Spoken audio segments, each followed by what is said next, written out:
পলকের ঝলক গেল, পলকের ঝলক গেল, থামিয়ে নেটের চাকা, ওদের সারা দেশটা এখন লাগে ফাঁকা ফাঁকা।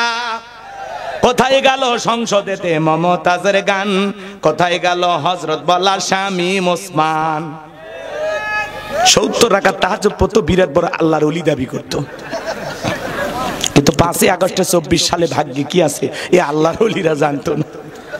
সে শামীম ওসমান এখন বিদেশে গাড়ি চালাইতেছে, সেই ভিআইপি গাড়ি, ওই গাড়ির দামই 1.5 কোটি টাকা। কি করলেন জীবনে আপনি? কথা কন না কে? ওরা এখন বিলাস বহুল জীবন যাপন করতেছে, কোন নেতা খারাপ অবস্থানে নাই। কথা কন। যারা খালি ওই পারে গেছে, ভিতরে যারা আছে একটু টেনশনে আছে। তারপরে মাঝে মাঝে দেখি একদিন তারা টেনশন নিয়ে আদালতে আসে, আর একদিন হাসতে হাসতে আসে। বুঝি না এটা পুলিশের কি কারিশমা।